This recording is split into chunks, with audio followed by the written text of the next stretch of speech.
He's hit that well, but Logie is down there, takes a wonderful catch. He rarely doesn't miss much in the outfield, or even close to the wicket. He is such a brilliant fielder. Anticipation, and then leapt at the last moment to haul it down. That's brilliant stuff, and he's still suffering some inconvenience from that broken nose.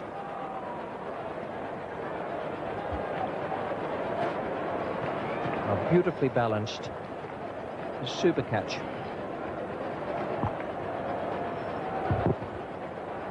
So Dean Jones caught Logie Bull Walsh.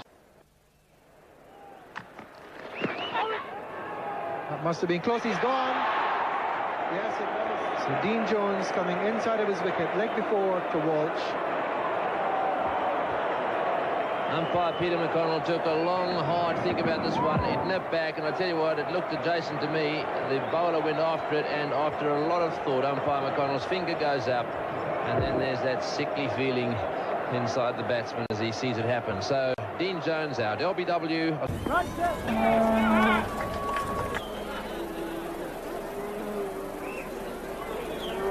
Walsh.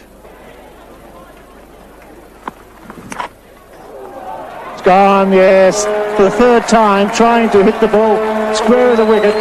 Got a faint touch. Dudon did the rest. The end of Chris Broad. A fine, almost a lone fighting hand for England. He's out for 76. The West Indies picking up valuable wickets in the 46th over. A little bit of bounce there again. Tried to run that one down to third man. And Chris Broad, having played superbly for England, is now out. Makes way for Courtney Walsh. Off the inside edge, and Courtney Walsh takes the wicket first ball. I'll take it. And straight to Gus Logie. And the West Indies have finally held a catch after dropping a couple. And he really should have either flipped it over the top or kept it on the ground. He didn't. He hit it in the air. Well, ball, that's close. He's got him. Giants Hilly looks at the bat. He's not happy. He's put his little leg out there backwards, then coming to line, and I think probably what happened was a little edge onto it, and it went up in the air. That's not much. Great catch, got him. It got off the big outside edge, but did it? Well, perhaps he squeezed it out. Well, umpire Hare says no. It certainly was squeezed out. My initial reaction was that it hit the edge after it hit the ground. That might be two in a row that I've got wrong. Let's have another look. Well, we still know for sure. It's the ground, then the bat, and that's out. Well, the umpires aren't being, yeah, two men in pretty good form.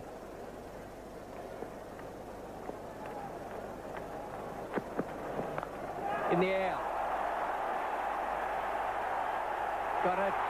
And that is a most valuable wicket. Courtney Walsh has got Inzamam, the experienced player, coming at the top. Bear in mind, Pakistan are without Amir Sohail, the other experienced batsman. And Inzamam, in having played the pull shot earlier of Walsh, was in there for another one and was beaten by the zip off the pitch. This one bounced a bit higher than Inzamam thought it would have bounced as well. The previous one bounced just about waist high. This one was between waist and shoulder. Sander Paul took a very simple looking catch. Not that any catch can be. Well, that's well hit, but there's a man out there, Jimmy Adams, and so Ijaz won't be around for the winning runs. I think he meant that one to go a little bit straighter. He's into a little bit of self-punishment now. Courtney Walsh will have taken plenty of wickets with better deliveries than that. A slower ball. Ijaz was onto it straight away. Really clobbered it. Jimmy Adams has a very, very safe pair of hands. Oh, well bowled. A little bit of bounce there, and again, I think that must have moved away because it looked as if there might have been a bit of deflection, but it probably came from the pitch. Courtney Walsh on that occasion getting very good bounce, just short of a length. Oh, and again, that one right in the heart. Now, that's not good news. He's going down. Now that really would have hurt. I don't think he's got any protection on there, but he may have a bit on in a while. That's hit him right under the heart. It's good as Singer just arriving there now to try and help his mate.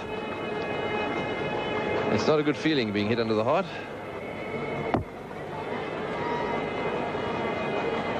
Looked as though that one cut back off the pitch. Once again, the ball bounced quite sharply, just got the gloves and then into the rib cage.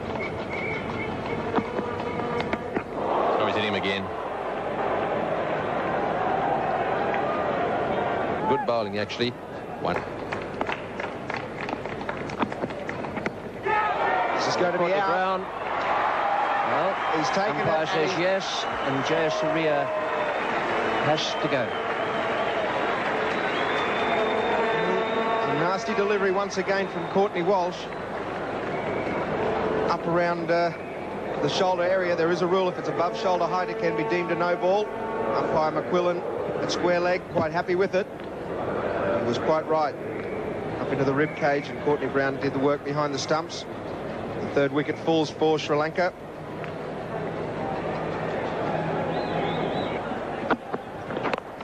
Sign, it could be out. There's going to be a collision. Oh, what a catch! Distracted by Courtney Ambrose coming in. Roger Harper takes a gem and snatched it out of the air. It was a beautiful effort. Superb catching. Well, how can he catch that and drop the one off Michael Bevan the other night? That is quite amazing. Because I'm sure that he wasn't looking at the ball. I'm sure that he was worried about a collision with Courtney Ambrose. I'm not surprised because Courtney's a big man. Ball was... That's out. No problem. Quarter way down at third man. And that's an indication of the bouncer is in this pitch. Well, Ian Bishop looks all right now, but when the ball was coming towards him, looked a little bit shaky.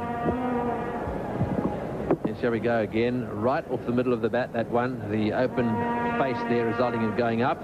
And, well, he made the catch, but at the pitch. Nick gone. Carl Hooper. Good safe pair of hands. The length was perfect. Just on a good length. He got the nick. It was waist high. And the inform Hooper takes the catch. That is the length and the line that Courtney Walsh wants with bowling. Previous two deliveries were very close to the body, tucking him up, not giving him any room at all outside the off stump, and then this perfect delivery. Pitching just about Midland off stump and going across him. Had to play, got the outside edge, and Carl Hooper taking a reasonably comfortable catch. He has taken some good ones down there, Carl Hooper. Pakistan lose their first wicket with the runs on the tins, 14, 1 for 14.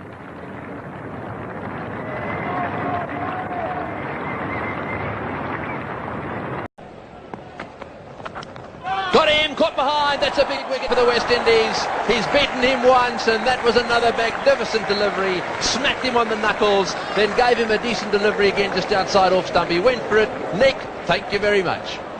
Oh, wonderful piece of bowling from Courtney Walsh, being congratulated by his teammates there, and they realised the importance of that wicket. It was just a beautiful piece of bowling. This is the delivery that struck Mark Waugh on the fingers, forced him onto the back foot, whack, right on the bottom hand. That was the softener, and that really did stir him up. And then to follow it up with this delivery here, angled in at the right hander, moved away. He went to hit it behind square, and Courtney Placed it beautifully. There he goes. It could be out. He's skied. Cupper's coming across. Now coming across. He's caught in. Griffith called him out. Courtney tried to hit down the ground. Didn't time it. That's a big breakthrough for the West Indies. Walsh continues. Got him. He's got two. He's on a hat-trick. Beautifully. He's gone. No problems with that one. 7 for 157 now, and West Indies are doing it well. Courtney Walsh is leading from the front again. And there's a big appeal. He's been given out. So it must have been an inside edge there off the bowling of Courtney Walsh. Inside edge, and I think a much slower ball. The ball before was about 3 or 4 meters quicker than the one that got him out. There's been good bowling here by Courtny Walsh this morning. That one just coming onto the inside edge and held its own. Maybe a little bit slower than the one before. Courtny Brown taking an easy catch eventually. Australia